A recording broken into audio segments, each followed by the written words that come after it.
Welcome back to B&B Reads. I am Daryl Periman reading Harry Potter and the Sorcerer's Stone by J.K. Rowling. This is Chapter 3, Part 2. The repaired alarm clock rang at 6 o'clock the next morning. Harry turned it off quickly and dressed silently. He mustn't wake the Dursleys. He stole downstairs without turning on any of the lights. He was going to wait for the postman on the corner of Privet Drive and get the letters for number 4 first. His heart hammered as he crept across the dark hall toward the front door. Arrgh! Harry leapt into the air.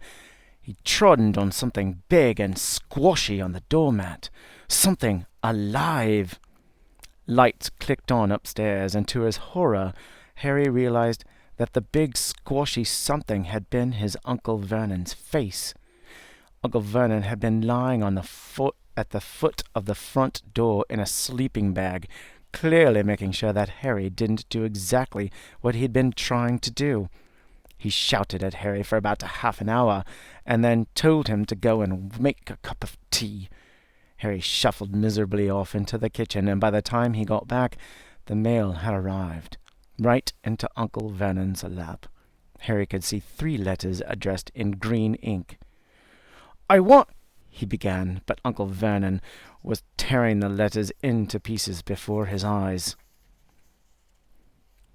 Uncle Vernon didn't go to work that day. He stayed at home and nailed up the mail slot. "See," he explained to Aunt Petunia through a mouthful of nails. "If they can't deliver them, they'll just give up." "I'm not sure that'll work, Vernon." "Oh, these people's minds work in strange ways, Petunia. They'll not like you and me," said Uncle Vernon, trying to knock in a nail with the piece of fruitcake Aunt Petunia had just brought him. On Friday, no less than 12 letters arrived for Harry. As they couldn't go through the mail slot, they had been pushed under the door, slotted through the sides, and a few even forced through the small window in the downstairs bathroom. Uncle Vernon stayed at home again. After burning all the letters, he got out a hammer and nails and boarded up the cracks around the front and back doors so no one could go out. He hummed "Tiptoe Through the Tulips" as he worked, and jumped at small noises. On Saturday, things got out of hand. 24 letters to Harry found their way into the house, rolled up and hidden inside each of the 24 eggs that their very confused milkmen had handed Petunia through the living room window. While Uncle Vernon made furious telephone calls to the post office and the dairy, trying to find someone to complain to, Aunt Petunia shredded the letters in her food processor.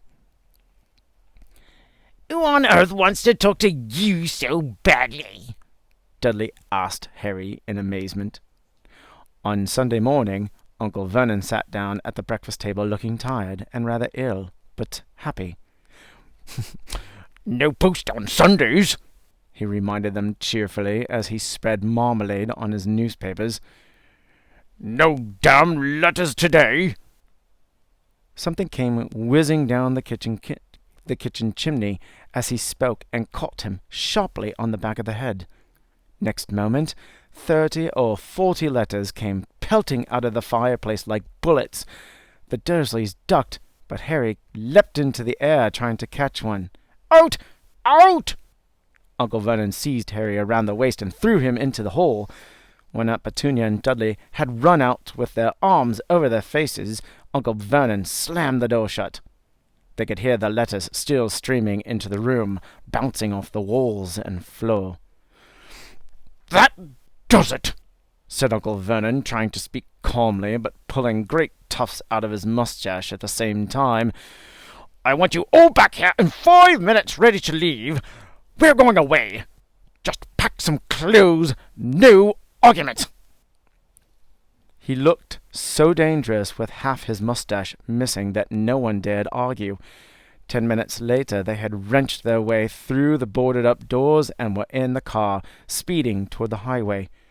Dudley was sniffling in the back seat. His father had hit him round the head for holding them up while he tried to pack his television, VCR, and computer in his sports bag. They drove, and they drove. Even Aunt Petunia didn't dare ask where they were going. Every now and then Uncle Vernon would take a sharp turn and drive in the opposite direction for a while. "Shake 'em off! Shake 'em off!" he would mutter whenever he did this. They didn't stop to eat or drink all day. By nightfall, Dudley was howling. He'd never had such a bad day in his life.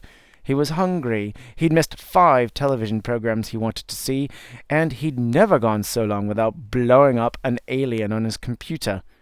Uncle Vernon stopped at last outside a gloomy-looking hotel on the outskirts of a big city. Dudley and Harry shared a room with twin beds and damp, musty sheets. Dudley snored, but Harry stayed awake, sitting on the windowsill, staring down at the lights of passing cars and wondering. They ate stale cornflakes and cold tinned tomatoes on toast for breakfast the next day. They had just finished when the owner of the hotel came over to their table. "Excuse me, but is one of you Mr. H. Potter? Only I got about an 100 of these on the front desk."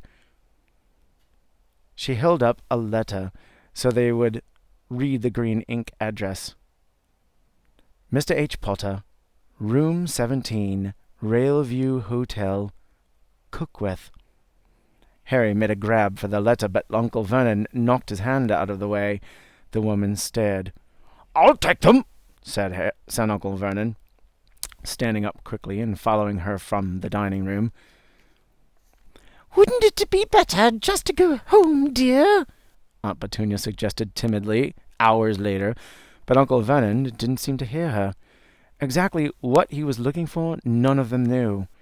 He drove them into the middle of a forest, got out, looked around, shook his head, got back in the car, and off they went again.